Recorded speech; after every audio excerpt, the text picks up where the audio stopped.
Hello दोस्तों, नमस्कार, सत श्री अकाल। मैं हूं मृगेंद्र तिवारी, आपका विजडम वाला ऑनलाइन एजुकेशन में हार्दिक स्वागत, वंदन, अभिनंदन करता हूं। हम चाहते हैं बच्चों कि आज हम लोग एक नई टेस्ट सीरीज लेके आ रहे हैं विजडम वाला में, जो कि एसएससी, रेलवे और यूपी ट्रिपल एससी के छात्रों के लिए बड़ी ही उपयोगी सीरीज है, जिसमें से भारतीय इतिहास के हम लोग टेस्ट सीरीज लेके आते हैं। सबसे पहला सवाल हम लोग लाते हैं बच्चों। फर्स्ट है आपके पास में, पहला सवाल है, सिंधु घाटी सभ्यता के शहरों की गलियां कैसी थी? जब सिंधु घाटी सभ्यता की बात करते हैं, तो क्योंकि यह सभ्यता शहरी सभ्यता थी, तो शहर में सबसे पहली बात आप जान लीजिए कि जो रोड होते हैं, उनकी गलियां होती है वो चौड़ी होती हैं और उनके रोड चौराहे पे कटते हैं। तो पहला ऑप्शन है चौड़ी और सीधी थी। दूसरा ऑप्शन तंग और मैली गलियां थी। तीसरा ऑप्शन है बच्चों फिसलन वाली थी। चौथा ऑप्शन है तंग और टेढ़ी गलियां थी। पहला ऑप्शन है राइट आंसर है बच्चों, चौड़ी व सीधी गलियां थी। यह राइट आंसर आपके पास में हो जाता है। नेक्स्ट ऑप्शन चलते हैं बच्चों हम लोग सिंधु घाटी। अगले सवाल की तरफ चलते हैं। अगला सवाल है, हड़प्पा और मोहनजोदड़ो के खंडहर निम्नलिखित में से किस नदी के तट पे पाए गए? बच्चों थोड़ा सा प्रश्न लिखने में कहीं न कहीं मिसिंग होगी, लेकिन फिर भी हम बता देते हैं आपको। हड़प्पा सभ्यता की बात करें, यह सभ्यता हड़प्पा नामक स्थान पर रावी नदी के तट पर खोजी गई, क्योंकि जब खुदाई हो रही थी, पटरियां बिछ रही थी रेलवे के लिए, तो उन्हें कुछ ठोस मटेरियल की जरूरत थी। तो देखा इंजीनियरों ने कि आसपास कहीं ठोस एक टीले टाइप की जगह थी, तो उसे उन्होंने खोद खोद करके और उस रेल की पटरियों के किनारे डालना शुरू किया। उन्हें पता चला कि यहाँ कोई कमरे दिख रहे हैं ईंट के। इस तरह से इस सभ्यता की खोज हुई। तो हड़प्पा रावी नदी के तट पे है और मोहनजोदड़ो जो है यह एक सिंधु घाटी सभ्यता के सिंधु घाटी नदी के किनारे पाया गया था। नेक्स्ट अगले सवाल की तरफ चले बच्चों। तो अगला सवाल है आपका, सिंधु घाटी की या सिंधु घाटी सभ्यता की लिपि कौन सी थी? लिपि की बात करते हैं तो यह लिखने की एक कला विधि होती है। जैसे हिंदी की बात करते हैं तो हिंदी में देवनागरी लिपि है। ऐसे ही सिंधु घाटी सभ्यता की लिपि, पहला ऑप्शन है सिंधु तमिल, दूसरा ऑप्शन है बच्चों खरोष्टी, तीसरा है अज्ञात और चौथा ऑप्शन है ब्राह्मी लिपि। बहुत बढ़िया बच्चे आंसर दे रहे हैं। आपने देखा है अज्ञात की बात करते हैं तो उनकी जो लिपि थी वह अज्ञात थी। इसमें 400 शब्द पाए गए और अभी तक यह लिपि पूर्ण रूप से पढ़ी नहीं जा सकी। अगले सवाल की तरफ चलते हैं बच्चों हम लोग। तो बिना दुर्ग के एकमात्र नगर कौन सा था? नगर है तो दुर्ग होगा ही। दुर्ग एक किले के रूप होता है, सुरक्षा के लिए होता है, वहां के लोगों के रहने के लिए निवास भी होता है। बिना दुर्ग के एकमात्र नगर कौन सा था? ऑप्शन पहला है कालीबंगन, दूसरा ऑप्शन है हड़प्पा, तीसरा है मोहनजोदड़ो, चौथा ऑप्शन है चंदुहड़ो। चंदुहड़ो की बात करते हैं तो ऑप्शन आपके पास में यहाँ पे चंदुहड़ो जो है यह बिना दुर्ग का एकमात्र नगर था। बहुत बढ़िया राइट आंसर है। नेक्स्ट बात करते हैं हम लोग, देवी माता की पूजा संबंधित थी। तो पहला ऑप्शन है बच्चों आर्य सभ्यता के साथ, भूमध्य सागरीय सभ्यता के साथ, सिंधु घाटी सभ्यता के साथ, चौथा ऑप्शन है उत्तर वैदिक सभ्यता के साथ। देवी माता की पूजा, क्योंकि सिंधु घाटी सभ्यता की बात करते हैं तो यह मात्र सत्तात्मक थी, तो यहाँ पे राइट आंसर है बच्चों सिंधु घाटी सभ्यता के साथ इसका राइट आंसर है। तो देवी माता की पूजा संबंधित थी, सिंधु घाटी सभ्यता के साथ थी। राइट आंसर हो गया। नेक्स्ट आंसर की तरफ चलते बच्चों हम लोग। सिंधु घाटी सभ्यता का पत्तन या बंदरगाह डॉकयार्ड ये किस जगह पे था? तो पहला ऑप्शन है कालीबंगन। पहले डॉकयार्ड की बात कर लेते हैं हम लोग, पत्तन की बात करते हैं, बंदरगाह की बात करते हैं। वास्तव में यह स्थान वहां पर होंगे जहां पे जहाज का आवागमन होगा। तो जहाज क्योंकि पानी पे चलता है, या कि बड़ी नदियां हो या कि सागर हो, दो जगह पे जहाज ज्यादातर चलता है।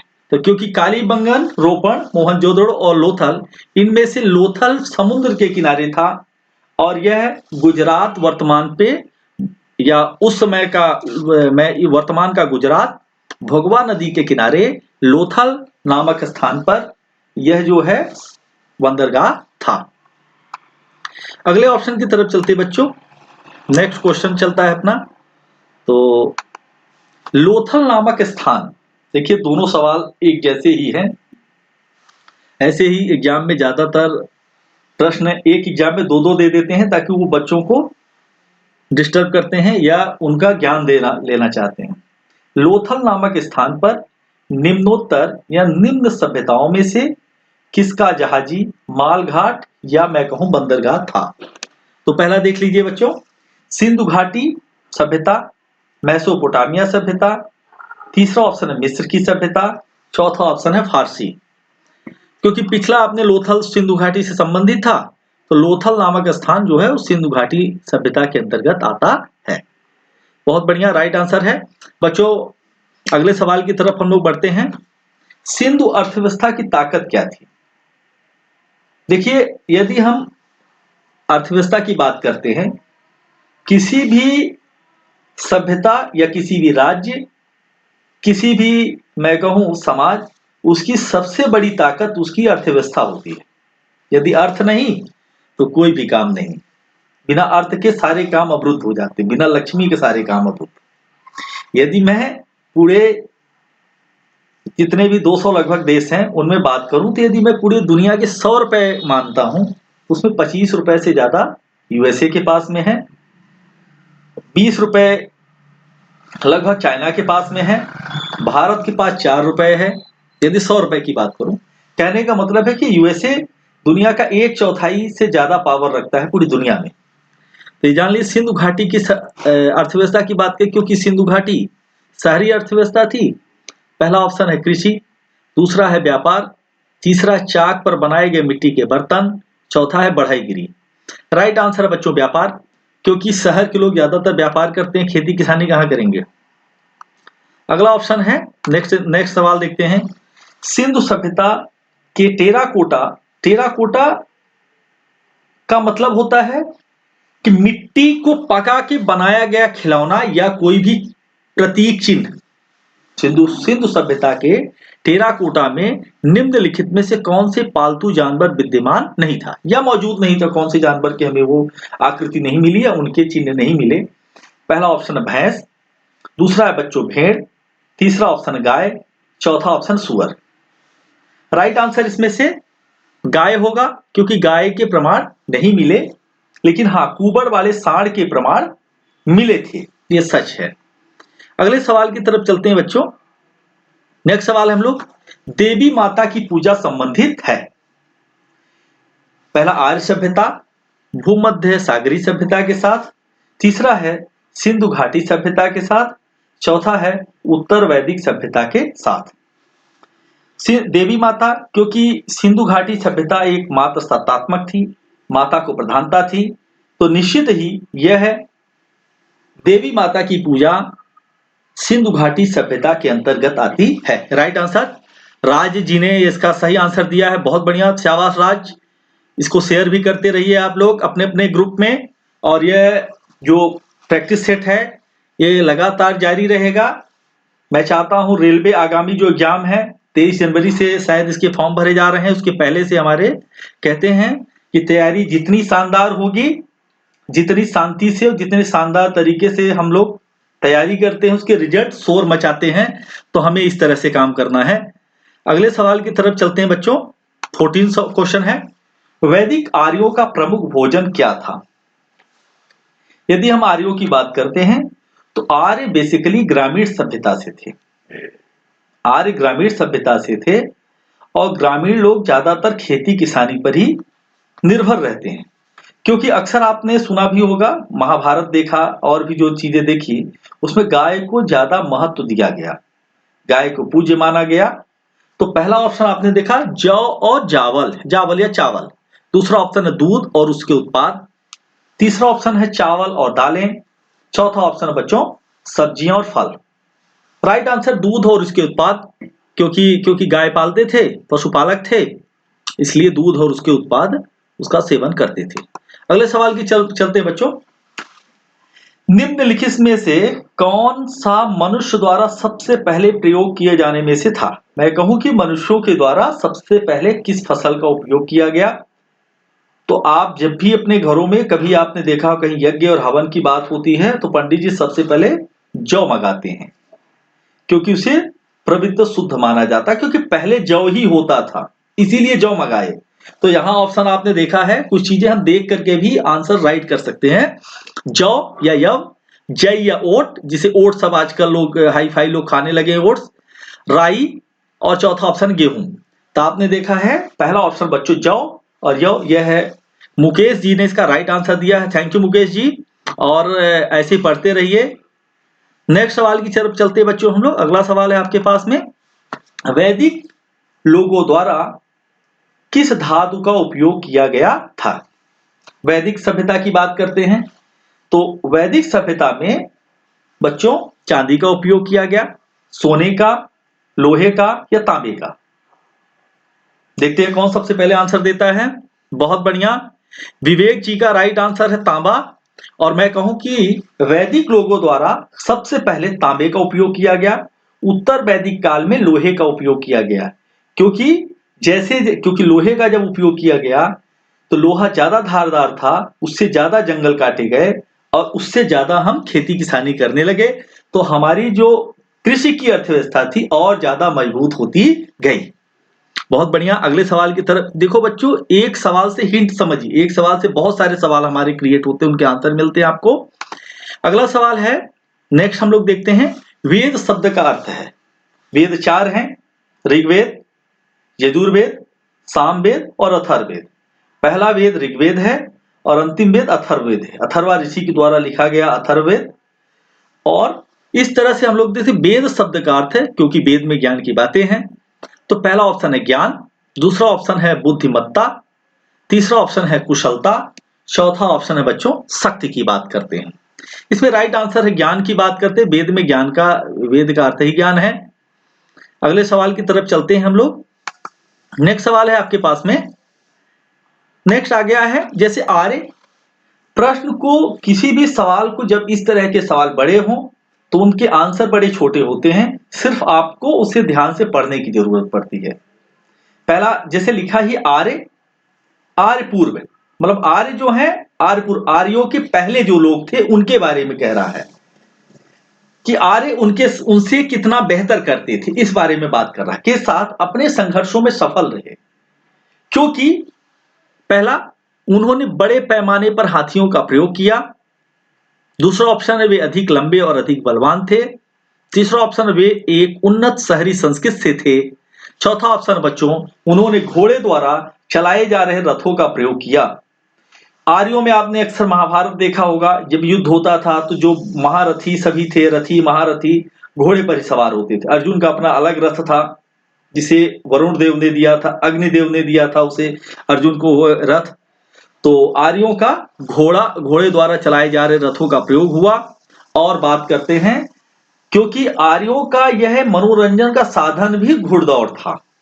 तो इस तरह से आप एक और आंसर आपको मिल गया कि आर्यों का मनोरंजन का साधन क्या था, तो आप जान सकते हैं घुड़दौड़, यह उनका राइट आंसर होता। तो मैं कहूं कि उन्होंने घोड़ों द्वारा चलाए जा रहे रथों का प्रयोग किया, इसलिए क्योंकि तेज था और उन्होंने आर्यपुर अपने से पिछले लोगों को उन्होंने आसानी से हरा दिया। अगले सवाल की तरफ चलते बच्चों। यह सवाल है, आर्य सभ्यता में मनुष्य के जीवन की आयु के आरोही क्रमानुसार, कहने का मतलब मैं साफ सुथरे शब्दों में बता दूं कि किसी भी व्यक्ति की उम्र 100 वर्ष है, 100 वर्ष में जन्म से लेके अंतिम समय तक वह क्या क्या कार्य करता, कितने कितने समय में। तो हमारे मैं कहूं कि जो नीति शास्त्र हैं उसमें किसी भी व्यक्ति के, इंसान के 4 तरह के उसके जीवन का उन्होंने वर्णन किया है। जन्म से लेकर 25 वर्ष तक ब्रह्मचर्य धारण करता है, शिक्षा अध्ययन करता है, अपने जो भी मैं कहूं कि अच्छे धनुर्विद्या सारी चीजें सीखता है वो। कुशलता प्राप्त करता है। फिर इसके बाद विवाह करता है, गृहस्थ की तरफ आता है। गृहस्थ का जब काम पूरा होता है तो वानप्रस्थ की तरफ जाता है। वानप्रस्थ का मतलब है संसार और भी चीजें करता है, और अंतिम में सन्यास की तरफ जाता है। जब सन्यास जाता तो उस समय पर वो दुनिया से अलग हो जाता है। तो इस तरह से आपने देखा कि पहला ही आंसर आपके पास में है, ब्रह्मचर्य, गृहस्थ, वानप्रस्थ और सन्यास राइट आंसर है आपके पास में। Thank you. अगले सवाल की तरफ चलते हैं हम लोग। नेक्स्ट सवाल है आपके पास में, अगला सा, आर्यों को एक जाति कहने वाला यूरोपियन कौन सा था? बच्चों शेयर भी करते रहिए आप लोग, इसको लाइक करते रहिए, शेयर करते रहिए। आप लोगों का एक लाइक और एक शेयर हमारे मनोबल को बढ़ाता है, तो प्लीज आप लोग शेयर करते रहिए। आर्यों को एक जाति कहने वाला पहला यूरोपियन कौन सा था? तो सर विलियम जोन्स। दूसरा ऑप्शन है एच विल्सन। विल्सन एक रोग भी होता है तांबे की कमी के बाद, लेकिन फिर भी हम लोग आगे चलते हैं, एच विल्सन। तीसरा ऑप्शन मैक्स मूलर। चौथा ऑप्शन है जनरल कनिंघम। बच्चों राइट आंसर है मैक्स मूलर। मैक्स मूलर ने आर्यों को एक विशेष तरह की जाति कह के उन्होंने संबोधित किया था, तो राइट आंसर थर्ड है, मैक्स मूलर है बच्चों। नेक्स्ट सवाल की तरफ चलते हैं हम लोग। अगला सवाल है आपके पास में, आर्यन जनजाति या आर्यों की प्राचीनतम बस्ती कहां थी? सबसे पहले आर्य कहां पे पाए गए, उनके कहां पे प्रमाण है? तो ऑप्शन है उत्तर प्रदेश। दूसरा ऑप्शन है बच्चों बंगाल। तीसरा ऑप्शन है सप्त सिंधु, और चौथा ऑप्शन है दिल्ली। जब आपने आर्यों के बारे में पढ़ा तो उन्हें 10 राज का युद्ध भी पढ़ा होगा, 10 राजाओं का युद्ध, जिसमें से एक तरफ आर्य थे और एक तरफ अनार्य थे। दोनों के बीच में युद्ध हुआ, युद्ध में आर्य जीत गए। तो इस तरह से वहां पे 7 नदी थी, सप्त सिंधु प्रदेश था, इसलिए हम लोग राइट आंसर है आपके पास, आर्य जनजाति की प्राचीनतम बस्ती सप्त सिंधु प्रदेश में पाई गई, जो वर्तमान में पंजाब और ये मैं कहूं पंजाब के आसपास का चारों तरफ का जो भाग है वह आर्यन के लिए था। अगले सवाल की तरफ चलते हैं। नेक्स्ट है, निम्नलिखित में कैल्कोलिथिक। बच्चों कैल्कोलिथिक की बात करता हूं तो यह एक लौह युग का था। देखिए पूरा पाषाण युग, नव पाषाण युग, ताम्र पाषाण युग और चौथा ऑप्शन है बच्चों लौह युग। तो राइट आंसर है लौह युग। लेकिन यहीं पे यदि चाल्कोलिथिक लिखा हो तो चाल्कोलिथिक की बात करते तो तांबे के बारे में बात करता है। तांबा का युग जो है जिसमें हम तांबे का उपयोग करते थे उसे हम चाल्कोलिथिक कहते थे। अगले ऑप्शन की तरफ चलते हैं बच्चों। नेक्स्ट ऑप्शन है आपके पास में, हड़प्पा में मिट्टी के बर्तनों पर सामान्यतः किस रंग से कलर किया गया? तो लाल, नीला, हरा, पांडु। पांडु मतलब पीला, पांडु रोग भी होता है जिसे पीलिया कहते हैं, और चौथा ऑप्शन है नीला। तो राइट आंसर है बच्चों, विवेक जी ने अच्छा आंसर दिया है और राकेश सर का भी आंसर राइट है। आंसर है लाल, लाल रंग का उपयोग किया गया था। नेक्स्ट आंसर की तरफ चलते हैं, सवाल की तरफ बच्चों। अगला सवाल है हमारे पास में, सिंधु सभ्यता में से सिंधु सभ्यता किस युग में पड़ता है? तो क्योंकि ऐतिहासिक युग की बात करें तो जहां पे इतिहास के हम उसे हम ये कहें कि प्रमाण मिलते हैं, लिखित प्रमाण मिलते हैं जिसे हम पढ़ सकते हैं, इस तरह से ऐतिहासिक काल माना जाता है। फिर प्रागैतिहासिक काल की बात करते हैं दूसरा, फिर उत्तर ऐतिहासिक काल। नेक्स्ट है आद्य। आद्य का मतलब होता है नया, अभी अभी स्टार्ट हुआ है, अभी भी स्टार्ट हुआ है। कुछ प्रमाण है लेकिन पूर्ण रूप से उसके प्रमाण कंप्लीटली नहीं हो पाए हैं। तो सिंधु घाटी सभ्यता क्या हम कहें तो यह एक आद्य ऐतिहासिक काल के अंतर्गत माना जाता है। Thank you. अगले सवाल की तरफ चलते हैं बच्चों। नेक्स्ट क्वेश्चन है कि सिंधु घाटी सभ्यता की सबसे महत्वपूर्ण विशेषता क्या थी? ये भी बहुत ही इंपॉर्टेंट क्वेश्चन है, पीसीएस में आ चुका है, रेलवे में तो कई बार आ चुका। सबसे पहली बात करते हैं, पहला क्वेश्चन, पकी ईंट से बनी इमारत। दूसरा ऑप्शन है प्रथम असली मेहराब। तीसरा ऑप्शन बच्चों पूजा स्थल। चौथा है कला और कला वस्तु। सिंधु घाटी क्योंकि यह शहरी सभ्यता थी तो शहरों में आपने अक्सर देखा है कि मकान पक्के बने होते हैं, रोड चौड़ी होती है, रोड जो है वो चौराहे होते हैं, चौराहे प्रॉपर 180 डिग्री पर, 180 डिग्री मतलब मैं कहूं कि आमने सामने की जो रोड होती है वो 180 डिग्री पर होती है। इस तरह से सिंधु घाटी सभ्यता की प्रथम विशेषता थी पकी हुई ईंट से बनी इमारत थी, जो कि आज भी प्रमाण उनके मिलते हैं। यदि कच्चे मकान होते तो धंस जाते, मिट्टी में मिल जाते, समाहित हो जाते, खोदने पर भी कुछ नहीं मिलता। लेकिन अभी भी उनके जो कमरे हैं वो मिल रहे हैं, वह पकी हुई ईंटों के प्रमाण आज भी बनी हुई इमारतें मिल, जैसे अन्नागार की बात करते हैं, स्नानागार की बात करते हैं, और भी बहुत सारे स्थल है मिले हुए हैं। वो सिंधु घाटी सभ्यता की यह एक विशेषता के अंतर्गत आता है। अगला क्वेश्चन है बच्चों, नेक्स्ट क्वेश्चन कर रहे हैं हम लोग। अगला क्वेश्चन है कि निम्नलिखित में कौन सा हड़प्पा स्थल है। हड़प्पा का स्थल कहां कहां पाया गया? तो हड़प्पा में आपने देखा है कि चाहे वो मोहनजोदाड़ो रहा हो, कालीबंगन हो, चंदोड़ो हो, ये सारी स्थल जो है ये हड़प्पा के अंतर्गत आए थे। हड़प्पा मोहनजोदड़ो सभ्यता के अंदर आए। लेकिन यहाँ पे बंदरगाह की बात करता है तो पहला ऑप्शन है सिकंदरिया, दूसरा ऑप्शन है बच्चों लोथल, तीसरा है महास्थानगढ़ और चौथा ऑप्शन है नागपट्टनम। नागपट्टनम दक्षिण भारत जैसा शब्द लग रहा है, लेकिन हमारा जो पहला वो बंदरगाह था वो लोथल था और ये गुजरात राज्य में है। भोगवा नदी के किनारे यह स्थल पाया गया। यहाँ अगले सवाल की तरफ चलते हैं बच्चों। निम्नलिखित में से किस हड़प्पा कालीन स्थल को से हल्का टेराकोटा प्राप्त हुआ? हल्का टेराकोटा, टेराकोटा जैसे एक मिट्टी को पका करके हम लोग खिलौने बनाते हैं, तो जिन चीजों के बारे में हमें जानकारी होती है ज्यादातर हम उनके पका के खिलौने बना लेते हैं, डिजाइन कर लेते हैं। तो इस तरह से बच्चों सबसे पहले हम लोग देखते हैं, जैसे आपने देखा कि निम्नलिखित किस हड़प्पा कालीन स्थल से हल्का टेराकोटा प्राप्त हुआ? तो पहला ऑप्शन है धौलावीरा, दूसरा ऑप्शन है बच्चों बनावली, तीसरा है कालीबंगा, चौथा है लोथल। राइट आंसर है बच्चों वनावली, यह एक राइट आंसर है। फिर हम लोग बात करते हैं, राइट आंसर वनावली है। अगले सवाल की तरफ चलते बच्चों। नेक्स्ट है, निम्नलिखित में से कौन हड़प्पा और मोहनजोदड़ो के उत्खनन प्राप्त हुए? निम्नलिखित में से कौन हड़प्पा और मोहनजोदड़ो के उत्खनन प्राप्त से संबंधित नहीं है? मतलब कहने जब खुदाई हुई तो उस समय पर हड़प्पा मोहनजोदड़ो की खुदाई में उनका कोई भी योगदान नहीं था।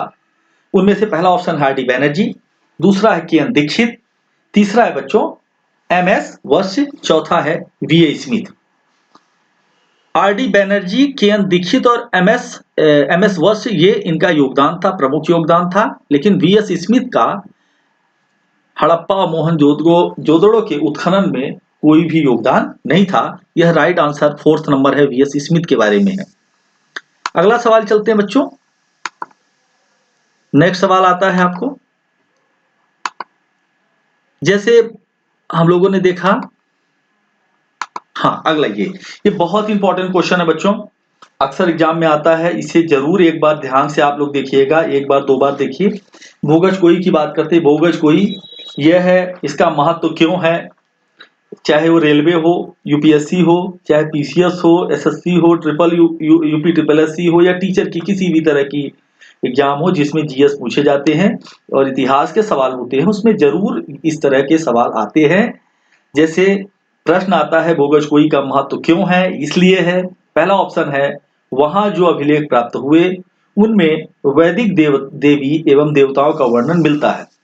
दूसरा ऑप्शन है मध्य एशिया एवं तिब्बत के बीच एक महत्वपूर्ण व्यापारिक केंद्र माना जाता है या जाना जाता है। तीसरा ऑप्शन वेद के मूल ग्रंथ की रचना यहां हुई थी।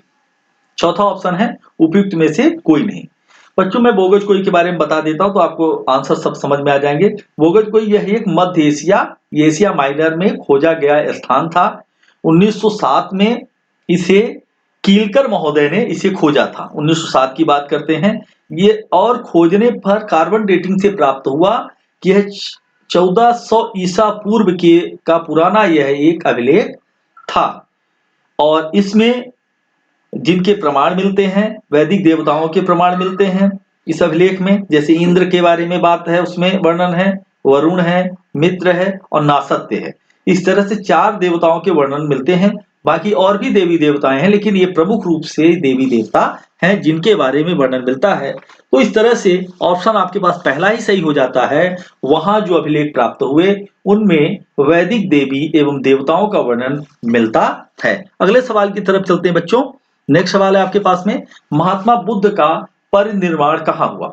परिनिर्वाण कहाँ हुआ? परिशब्द जो महाशब्द जुड़ गया इसका मतलब बड़ा हुआ, तो महापरिनिर्वाण मैं गौतम बुद्ध की ही बात कर देता हूं। सबसे पहले ध्यान से आप लोग देखिएगा, गौतम बुद्ध को ज्ञान की प्राप्ति बोध गया में हुई।